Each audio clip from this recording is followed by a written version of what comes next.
Students, میں امید کرتی ہوں کہ آپ سب خیریت سے ہوں گے۔ اسٹوڈنٹ، میں آپ کی اسلامیات کی ٹیچر ہوں، میرا نام سعدیہ یاسر ہے۔ آج ہم اپنے نئے سبق کا آغاز کر رہے ہیں جس کا نام ہے سفر شام، شام کی طرف سفر۔ اب ہم اس کی پڑھائی کا آغاز کرتے ہیں۔ حضور اکرم صلی اللہ علیہ وسلم کے چچا حضرت ابو طالب کا پیشہ تجارت تھا۔ بیٹا پچھلے سبق میں نے آپ کو بتایا تھا کہ آپ صلی اللہ علیہ وآلہ وسلم کی کفالت کی ذمہ داری ان کے دادا کے انتقال کے بعد آپ کے چچا نے لی تھی، اور آپ کے چچا کا جو پیشہ تھا، یعنی وہ جو کام کرتے تھے، جو ان کی جاب تھی، وہ کیا تھی؟ وہ تجارت کرتے تھے۔ تجارت کا مطلب ہوتا ہے بیٹا چیزیں ایک جگہ سے خرید کے پھر دوسری جگہ پہ جا کے ان کو کسی دوسرے ملک میں جا کے ان کو بیچنا، ٹھیک ہے؟ آپ تجارت کی غرض سے ملک شام جایا کرتے تھے۔ جو آپ کے چچا تھے وہ تجارت کے لیے وہاں سے سامان خریدنے کے لیے مکہ مکرمہ سے شام کی طرف آپ جایا کرتے تھے۔ حضور صلی اللہ علیہ وسلم کی عمر تقریباً 12 سال تھی۔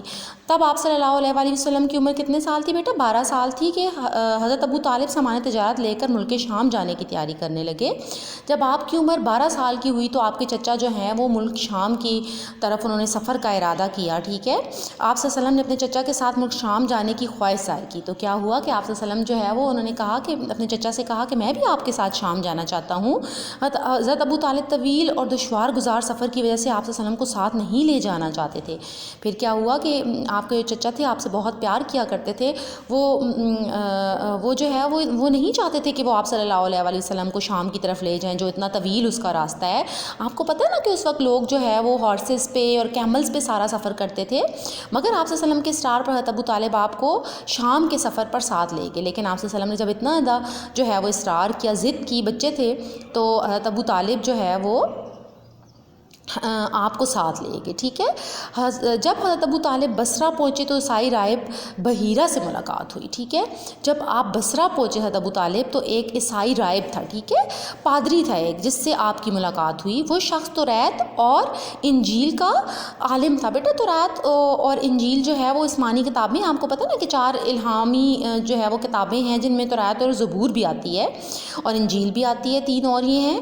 وہ ان کا عالم تھا۔ اس نے آپ صلی اللہ علیہ وسلم کے چہرہ مبارک پر نبوت کی نشانیاں دیکھی۔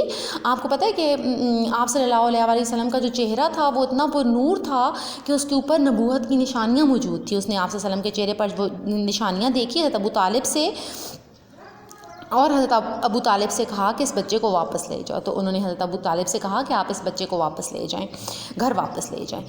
اس کے چہرے پر آخری نبی کی نشانی ہے۔ اس نے کہا، وہ اتنا انٹیلیجنٹ بندہ تھا کہ اس نے کہا کہ یہ آخری نبی ہونے کی نشانیاں ہیں، ایسا نہ ہو کہ راستے میں دشمن آپ لوگوں کو تکلیف پہنچائیں۔ آپ کو پتہ ہے کہ اس ٹائم جو ہے وہ ڈاکو بھی اکثر جو ہے وہ قافلوں کو لوٹ لیا کرتے تھے، تو اس نے کہا کہ ایسا نہ ہو کہ دشمن یہ جو ڈاکو ہیں وہ آپ لوگوں کو نقصان پہنچا دے۔ حضرت ابو طالب نے یہ سن کر اپنا مال وہیں بیچ دیا، واپس مکہ آ گئے۔ یہ سن کر حضرت ابو طالب جو ہے انہوں نے اپنا مال سارا وہاں پہ ہی بیچ دیا۔ وہ آپ صلی اللہ علیہ وسلم سے اتنا پیار کرتے تھے کہ انہوں نے جو ہے وہ کوئی مال خریدا بھی نہیں، وہیں انہوں نے بیچ دیا، اور پھر دوبارہ جو ہے وہ واپس مکہ آپ آ گئے۔ اسٹوڈنٹس، میں امید کرتی ہوں کہ آپ کو یہ جو سبق ہے وہ اچھے طریقے سے سمجھ آ گیا ہوگا۔ Thank you students.